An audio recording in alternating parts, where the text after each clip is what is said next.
coração valente, um reino onde princesas normalmente andam por aí, e um velho coração de gelo não sabe se divertir. Me deixa te ajudar, como me ajudaram na infância a caminhar. Um bebê sem seu pai perdido na terra de Ur, porém nunca faltou amor e familiar. O irmão que eu daria minha vida não é do meu sangue. Uma vampira, minha amiga, já andou bastante, e eu tenho que ser mais forte, isso é sobre nós. Querendo inquirir de humano aos heróis. Um perigo se aproxima, princesa Jujuba. O Lich voltou e eu sinto que isso é minha culpa. Billy, o grande herói, eu não consegui ajudar. Princesa, saiba que eu só queria te salvar. Pra mim significa amar. Hora de aventura no mundo de Ur. Hora de aventura no mundo de Ur. Hora de aventura no mundo de Ur.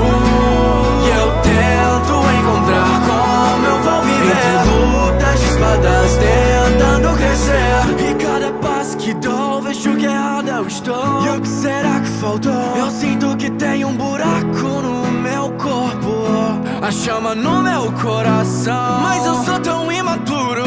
Talvez esse seja o meu pior. Talvez em outras dimensões eu sou o melhor. Pai, eu perdi algo importante, eu vou me afundar. Mas uma espada feita de grão ajuda a respirar. Não é louco, eu sei bem, frio o caçador do eu. Não posso julgar, em algum lugar eu sei bem que você também sou eu.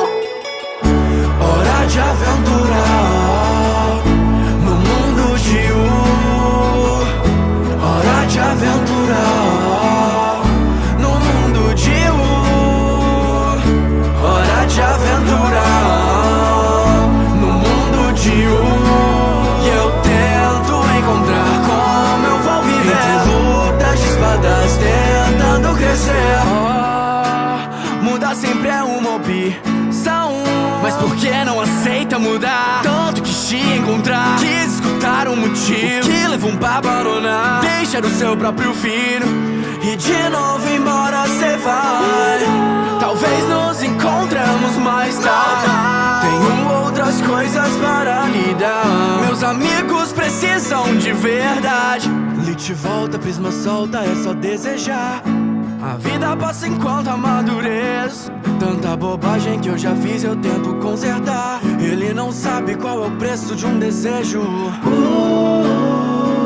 Humanidade. A outra parte, não sou o único humano vivo na terra de Ur, mas talvez eu seja aquele com mais liberdade.